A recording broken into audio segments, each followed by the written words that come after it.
अच्छा, रहमान डकैत आपने जितना भी बताया है कि रहमान डकैत कारकुन था और उसके बाद वो पॉलिटिकली इन होना चाहता था, लेकिन क्या इसके साथ साथ रहमान डकैत मनशियात फरोशों का सरगना नहीं था? क्या इसके साथ साथ कब्ज़ा माफिया को रन नहीं करता था? क्या इसके साथ साथ कराची में पे हुकूमत या राज करने का उसका ख्वाब नहीं था? इस हवाले से जिसकी वजह से उस पर मुकदमात भी कायम हुए और पुलिस को भी मतलूब था। ये बिल्कुल ठीक है। मैंने कहा मैं इससे इनकारी नहीं हूँ।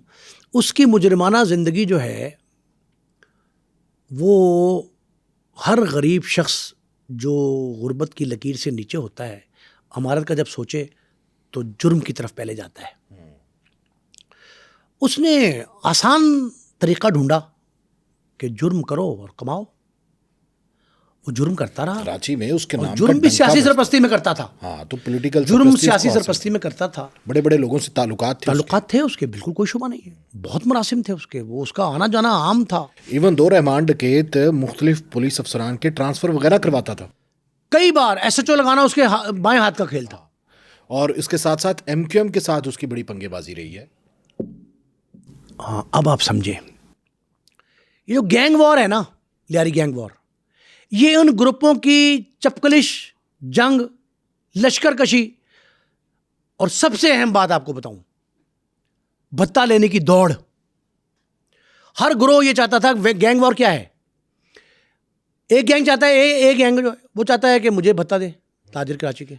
बी चाहता है मुझे दे, सी चाहता है मुझे दे, डी क्योंकि ये मैंने पढ़ा है कि रहमान डकैत को एक ट्रांसपोर्टर जो है बलोच, उसने इनकार किया था। वो नहीं, वो इसको स्पॉन्सर करता था। तो उसको दूसरे की कॉल आती है कि अब हमें बता हमें दो, दिया करो। तो उसने उनको नहीं दिया, तो उन्होंने उसको मार दिया, जो कि उज़ैर बलोच का वालिद था। वो ट्रांसपोर्टर था। और फिर बाद में रहमान डकैत ने उज़ैर बलोच पर दस्ते शफकत रखा और उसे अपने साथ रखा। मुंबई गैंग वॉर और Karachi gang war, Lyari gang war जिसे कहते हैं, बेसिकली कराची गैंग वॉर है, फैल गई थी लियारी से बाहर। उनमें कदर मुश्तरक यही है, दोनों में झगड़े, कत्ल की बुनियादी वजह भत्ताखोरी बनती रही। एक ग्रोह चाहता था भत्ता मुझे दे, दूसरा चाहता मुझे दे, तीसरा हर बंदा अपने तौर पे ये कोशिश करता रहा कि भत्ता हमें मिले। ये भत्ताखोरी की जंग जो है ना, इसने रहमान बलोच समेत, रहमान डकैत जिसे कह रहे हैं, उस समेत दर्जनों ऐसे लोग पैदा किए जो जराइम की दुनिया में बहुत नाम जिन्होंने कमाया। नाम मैं इसको कोई हीरो बना के नहीं पेश कर रहा ना, मेरा मकसद ये है कि हीरोशिप जो है फॉलोशिप के तौर पे आए। मैं ये बता रहा हूँ कि हक़ाइक़ ये हैं कि दौलत की दौड़ जो थी, भत्ताखोरी की आदत जो थी, खौफनाक जुर्म था भत्ताखोरी।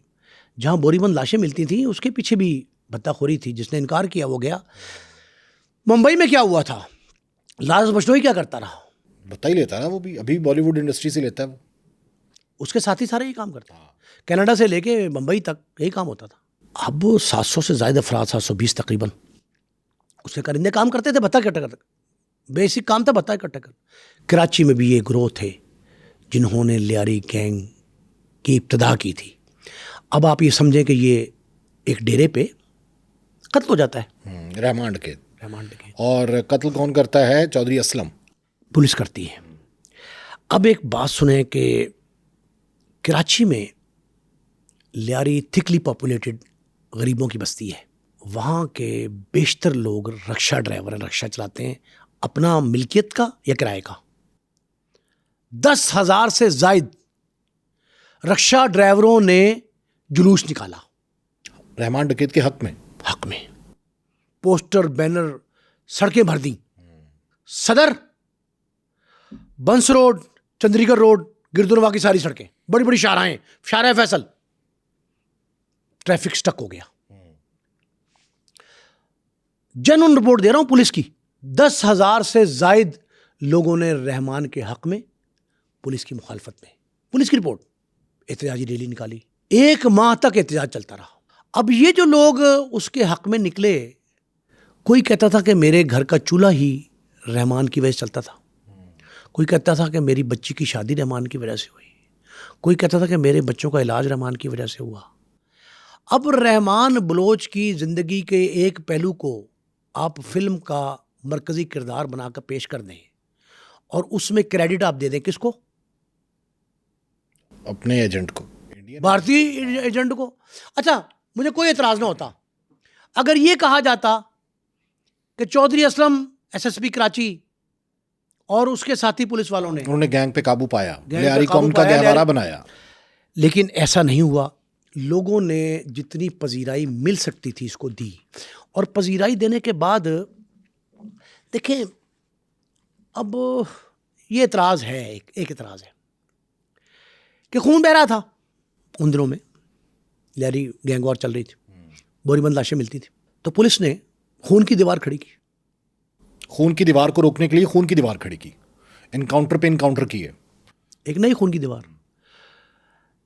जुर्म किसी दूसरे जुर्म के करने से रुक नहीं जाता, थम सकता है वक्ती तौर पे, मसनूई तौर पे, जुर्म जुर्म ही रहता है। नए जुर्म का इजाफा करते हैं आप एक नया जुर्म करके। मैं उसके खिलाफ हूं, बिल्कुल ठीक है, लेकिन पीपल्स पार्टी ने रहमान बलोच को, रहमान डकैत को, उनकी ज़बान में रहमान डकैत को किसके खिलाफ इस्तेमाल किया? एमकेएम के, बदमाशी के खिलाफ। आप एमकेएम छोड़ दें, आप इससे हट जाएं। मैंने आपको बताया कि लिसानी बुनियाद पे ग्रोथ थे, इलाकाई बुनियाद पे थे, ठीक है ना, बदमाशी करते थे, तो रहमान किस तरह निपटता था उनसे? बदमाशी को बदमाशी के जोर से रोकता था ना। अब मुझे नईम मुस्तफा को या तारक बज़मी को भेज दें तो हम कैसे रोकेंगे बदमाशी भाई? हम तो अफाम तफहीम से, मसालियत से, तो मसालियत की वहाँ जगह नहीं थी, गुंजाइश नहीं थी। अब ये वहाँ कोई लंगड़ा मशहूर हो गया, कमांडो मशहूर हो गया है, कोई अब एक हकीम साहब आ गए, शहजाद, उनका लोहा पाड़। अब को फिजिकली वो लोहा पाड़ तो नहीं है, वो तो लोहार भी नहीं है। अब ये तमसीलन इस्तेमाल किए जाते हैं। तो लोगों ने ये कहा कि ये बड़ा डकैत है, हमसे बड़ा, हम तो हैं डाकू, ये हमारे ऊपर, हमारे मुकाबले के लिए एक नया डकैत। तो फिर भारतीय फिल्म साज ने समझा कि इसके नाम के साथ डकैत आया तो इसका मतलब है ये सरगना है और ये डाकू है। अब उस वक्त सरबराह थे सीटीडी। आप ये समझे कि आज की सीसीडी कहाँ थी? कराची की सीटीडी थी। सुहेल सिफा चट्टा वहाँ कौन थे? चौधरी असलम, रावनवार भी रहे, रावनवार भी थे, और इस तरह कई नाम हैं। अब जो उनको हुक्म मिलता था ऊपर से, अच्छा अब 3 ऑपरेशन भी हैं, ये भी फिल्म का हिस्सा होना चाहिए। एक वो ऑपरेशन जिसमें चौधरी असलम नाकाम हुए थे, फिर सहारा लिया ना रेंजर्स का, आर्मी भी आई, जनरल नसीरुल्लाह बाबर खुद भी गए, बेनजीर भुट्टो ने 3 इजलास भी किए। कराची का अमन बहाल करने के लिए आप पाकिस्तान के सियासी और अस्करी इदारों का रोल कैसे फरामोश कर सकते हैं? आप महज ये कह दें कि ज़िया-उल-हक के दौर में ये हुआ, चूंकि वो आमरीत का दौर था, तो भाई जिन अस्करी इदारों ने अमन बहाल करने के लिए जानों के नजराने दिए, उन्हें क्यों भुला रहे हैं? अब होता क्या है, ये सीटीडी के सरबराह के तौर पर चौधरी असलम, अच्छा भर्ती ये एएसआई हुए थे, तरक्की सारी इनामी है, अच्छा उनके सुन लें, सफ़ेद लिबास दे वेतन करते, यूनिफॉर्म कभी नहीं पहना, एक हाथ में सिगरेट और एक हाथ में ग्लॉक पिस्टल, कफ ये मेरी तरह ही खुले रखते थे, ऐसे चढ़ा के बाजू रखते थे। अच्छा अजीब सी बात। और फिर बुलेट प्रूफ जैकेट नहीं पहनते थे। मैंने देखी उनकी फुटेज कि वो लियारी में एक साइड पे गैंगस्टर्स हैं और एक साइड पे ये खुद खड़े होके निहत्ते खड़े हुए और फायर। अब एक और बात सुने बड़ी जबरदस्त, फिल्म में ये क्यों नहीं बातें आई? वो खौफ की अलामत थे लोगों के लिए। कहते हैं जी मुलजिम जो ज़ेरे हिरासत होते थे उनमें से एक ने खुदकुशी कर ली कि चौधरी असलम के हवाले होने लगूं मैं। हाँ, इतनी दहशत थी उनकी। वो चौधरी नहीं थे, जाट नहीं थे पंजाब के, हुलिया मूछे ताव दे के, बड़ी बड़ी दाढ़ी बढ़ा के, पंजाब के गबरू जवान जैसी, जट्टों जैसी। ये वैसे पठान थे, खान थे, खैबर पख्तूनख्वा से ताल्लुक़ था इनका। आप ये देखें कि मानसेरा के रहने वाले थे, उसके गिरदोनवा के। अपने आप को उस वक्त पख्तूनों के ख़िलाफ़ भी एक हेटेड थी लोकल लिसानी मामलात में, तो वो हो सकता है कि उन्होंने अपने आप को कसदन ये जाहिर ना किया हो कि मैं पख्तून। हुलिया पंजाबी जैसे बनाया, रवैया पंजाबियों वाला, तर्ज़ गुफ्तगू पंजाबी वाला, लिबास पंजाबी वाला, मुझे बॉडी लैंग्वेज बदमाशों वाली। ये खौफ लोग खाते थे, इसी बिना पे तरक्की मिलती रही इनको।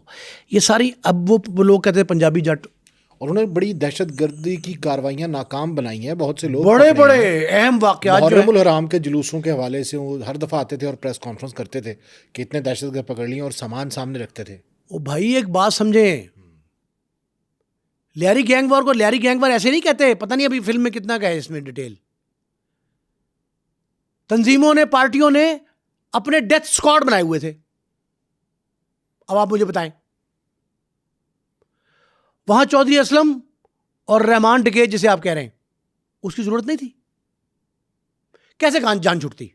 कोई तरीका मुझे ऐसा बताएं कि जिसमें डेथ स्क्वाड जब जमातों के बने हों और डेयर डेविल बार फिर रहे हों, पे बोरीबंद लाशें मिल रही हों, गले कट रहे हों, घुटनों में और कंधों में ड्रिल किया जा रहा हो,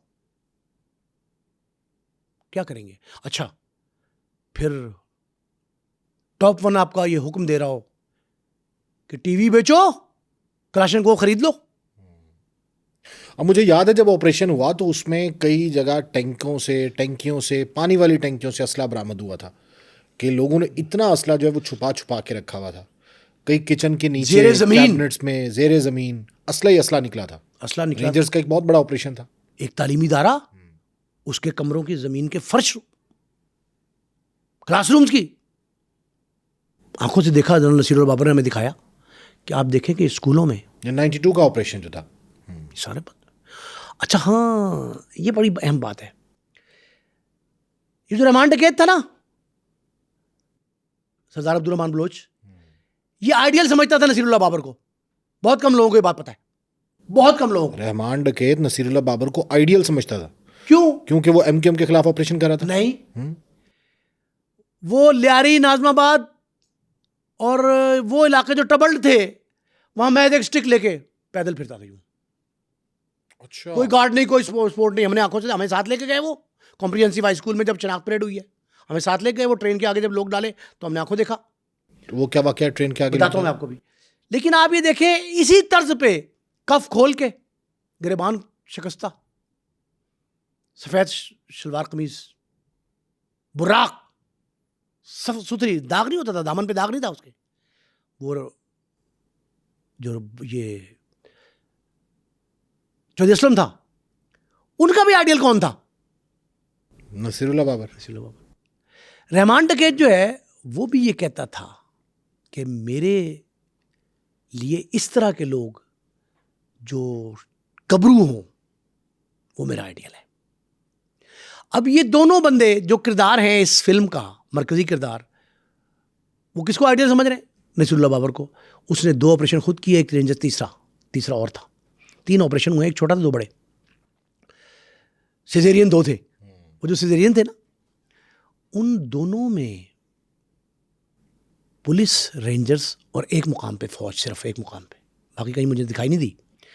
ये तीनों अफवाज, तीनों फोर्सेस ने जो ऑपरेशन किए, उनमें लियारी गैंग का सफाया किया गया। चौधरी असलम ने उससे पहले फारिग कर दिया रहमान को। एक रहमान नहीं था वहां, जितने डेथ स्क्वाड थे जिस जमात के, उनमें हर एक रहमान था। उन रहमानों को, जिनको महज शैतान के रूप में पेश कर रहे हैं आप, वो भी मुनासिब नहीं है।